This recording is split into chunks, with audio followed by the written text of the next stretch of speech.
안녕하세요. 틈틈육아입니다. 지난 1부 영상 돈 감각 있는 아이로 키우는 방법에 이어서 오늘은 책 아이를 위한 돈의 감각을 다루는 2부 영상입니다. 2부 영상을 준비하면서 책을 더 꼼꼼하게 읽다가 보니까 2부에서 다루겠다고 예고해드린 주제들보다도 더 실질적으로 도움이 되겠다 싶은 내용들이 눈에 들어와서 그 부분들을 다뤄볼까 합니다. 우선 첫 번째, 자녀가 모르면 좋을 돈에 관한 이야기부터 들어가 볼게요. 어떤 부모님들은 자녀에게 재정적인 부분에 관한 모든 것을 투명하게 이야기해 주는 것이 좋다고 생각하실 거예요. 하지만 이 책의 저자는 특히 어린 아이들이라면 돈에 관해서 이해하기 어려운 정보도 있고 또 굳이 알 필요가 없는 정보도 있다고 이야기합니다. 어떤 것들인지 지금 바로 살펴볼게요. 첫째, 부모의 연봉입니다. 연봉이 3천만 원인지 1억인지 5억인지 그 액수를 알려주지 않아도 됩니다. 대강의 정보, 예를 들어 한국의 중위소득은 대략 5,700만 원인데 이를 기준으로 소득이 어디쯤 위치하는지 정도는 알려주어도 괜찮습니다. 이를 토대로 나중에 소비와 저축 개념에 대해서 더 많은 이야기들을 풀어나가 볼 수도 있기 때문이죠. 둘째, 부모의 소득 비교입니다. 부부가 맞벌이인 경우 누가 더 많이 버는지 어린 자녀에게 알릴 필요가 없습니다.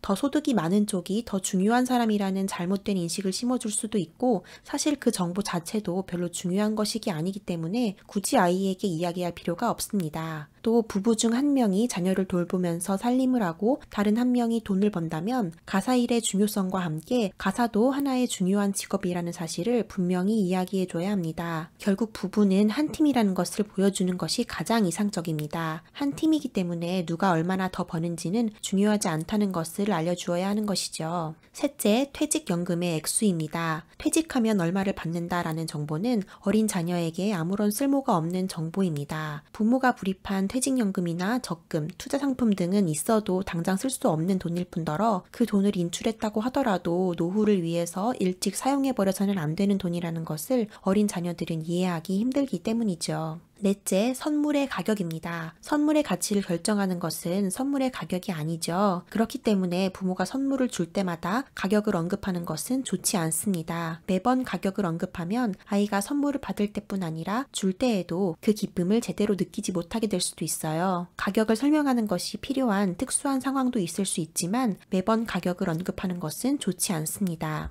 다섯 번째, 대학 등록금에 대한 걱정입니다. 어린 자녀 앞에서 대학 등록금이 너무 비싸다 든지 그것 때문에 스트레스가 너무 쌓인다 등의 이야기를 하지 않도록 주의해야 하는데요. 자녀가 부모의 본의를 오해하게 될 수도 있고 부모에게 부담을 주지 않기 위해 어떻게든 노력을 해야겠다고 생각할 수도 있기 때문이에요. 대학 등록금을 부담할 자신도 없으면서 무조건 지원해주겠다고 약속해서도 안 되겠지만 대학 자금 마련을 우선순위에 두고 있으며 자녀의 미래를 위해 기꺼이 저축하겠다고 약속하는 것은 부모로서 할 수 있는 일이며 또 마땅히 해야 하는 일이라고 말합니다. 대학 등록금에 대한 이야기가 나왔으니 대학 입학에 대한 이야기를 이어서 해볼게요. 대학 교육에 비관적이거나 대학 졸업장을 따는 것이 돈 낭비라는 입장인 사람들도 있지만 이 책의 저자는 여러 가지 자료와 연구 결과를 근거로 들며 대학 졸업장을 갖는 것은 안정된 미래로 들어가는 지름길이자 평생 동안 더 많은 돈을 벌게 하는 도구라는 것이 증명된 팩트라고 얘기합니다. 따라서 대학을 나오도록 돕는 것은 부모의 중요한 역할이라고 이야기하는데요. 그러나 이제는 대학 졸업장을 얻기까지 교육 소비자로서 현명하게 행동해야 한다고 합니다. 책에서는 이를 위해 등록금 마련과 학자금 대출에 관한 이야기도 상세히 다루는데요. 저희 유아기 자녀들을 둔 부모들이 실천해야 할 것은 딱 한 가지였어요. 바로 아기가 태어나서부터 아이의 등록금용 예금 계좌를 만드는 것입니다. 연구 결과 실제로 이런 계좌가 있는 아이들이 대학에 진학할 가능성이 최소 3배나 높았습니다. 실질적인 대비가 될 뿐 아니라 아이에게 대학 진학에 대한 열망을 심어주는 효과를 낳는다고 하네요. 다음은 소비에 있어서 현명한 결정을 내리는 안목을 키울 수 있는 방법에 대해서 이야기해 볼게요. 그냥 부츠와 어그 부츠, 그냥 패딩 점퍼와 노스페이스 점퍼의 차이를 명확하게 짚어낼 때 부모들은 당황스럽기도 하고 내 아이가 왜 저렇게 물질주의에 빠져버렸는지 걱정이 되기도 합니다. 하지만 저자는 이것이 부모의 잘못만은 아니라고 이야기해요. 물론 아이들은 부모에게서 많은 것을 배우지만 요즘 아이들은 TV뿐 아니라 소셜미디어와 웹사이트 등을 통해 광고 집중 포화를 받고 있기 때문이죠. 이런 마케팅 공세 곳에 우리는 우리 자녀들이 똑똑하게 다른 사람들에게 휘둘리지 않고 자주적으로 올바른 선택을 할 수 있도록 도와야 할 텐데요. 유아기 자녀를 둔 부모님들이 할 수 있는 것들을 살펴보겠습니다. 첫째, 원하는 물건과 필요한 물건을 구별하게 해야 합니다. 예를 들어 슈퍼에서 아이가 무언가를 사달라고 떼를 쓴다면 이것이 꼭 필요한 물건인지 아니면 원하는 물건인지를 물어보며 생각하게 하는 것이죠. 우유와 사과는 꼭 필요한 물건인 반면 오레오 과자는 원하는 물건이 되겠죠. 옷은 꼭 필요한 물건이지만 캐릭터가 그려진 우비는 원하는 것에 속할 것입니다. 이 방법은 어른들의 소비 습관을 바로잡는 데도 유용한 방법이라고 하네요. 둘째, 광고를 다 믿어서는 안 된다는 것을 가르쳐야 합니다. 3에서 5세 사이 아동을 대상으로 실험한 결과 음식 종류에 상관없이 맥도날드 봉투에 쌓인 음식이 더 맛있었다고 말한 아이들이 압도적으로 많았습니다. 유아기 아동에게 광고가 얼마나 은밀하고도 강력하게 퍼지는지 알 수 있는 실험이었죠. 따라서 우리는 광고가 미치는 영향에 대해서 자녀들과 솔직하게 이야기해 볼 필요가 있는데요. 예를 들어 TV에서 음료수 광고를 본다면 광고에 나오는 사람들은 저 음료수를 판매하는 회사가 만들어낸 대본에 적힌 대로 행동하는 연기자라는 것과 화사한 색과 음악을 통해 즐거운 기분이 들게 하는 것이라고 설명해 주는 것이죠. 셋째, 안 돼 라고 말해야 하는 상황을 회피하지 말아야 합니다. 저자는 아이들이 무언가를 사고 싶다고 마트에서 떼쓰고 오는 상황에서도 꼭 참아야 한다고 말합니다. 아이가 떼쓰며 오는 경향이 있다면 집을 나서기 전 방책을 마련해 두는 것이 좋은데요. 책에서 소개하는 몇 가지 방법을 알려드릴게요. 첫 번째 방법은 원칙을 상기시키는 것입니다. 가게에 들어가기 전에 오늘은 아빠의 양말만 사러 온 거야. 내가 사고 싶은 걸 보아도 오늘은 그것을 사는 날이 아니라는 것을 기억해. 이렇게 가게에 들어가기 전에 미리 원칙을 상기시켜주는 것은 구매 유혹을 떨치는 마음의 준비를 할 수 있게 합니다. 두 번째는 기회비용을 고려하게 하는 것이에요. 지금의 충동적인 소비가 나중에 더 좋은 것을 사는데 부정적인 영향을 미친다는 것을 상기시키는 것이죠. 지금 이 감자칩을 사면 레고 장난감을 사기까지 더 오랜 시간이 걸릴 거야. 진짜 원하는 것을 얻기 위해 참고 기다리는 일이 쉽지 않다는 것을 공감해 주는 것, 그리고 충동 구매의 유혹을 이겨냈을 때 그 점을 칭찬해 주는 것도 중요합니다. 세 번째 방법은 주의를 딴 데로 돌리는 것인데요. 재미있는 이야기를 해주거나 농담을 들려주어도 좋고 핸드폰으로 잠깐 재미있는 영상을 보여주어도 좋습니다. 그리고 가게에서 나왔을 때 잘 참은 자녀를 칭찬해 주세요. 이 책을 읽으면서 자녀의 경제 교육을 앞으로 어떻게 시켜주면 되겠다 하는 가이드라인이 생긴 것 같아서 도움이 많이 되었어요. 어린 자녀에게까지 은근히 스며드는 물질주의와 소비주의를 경계하기 위해서,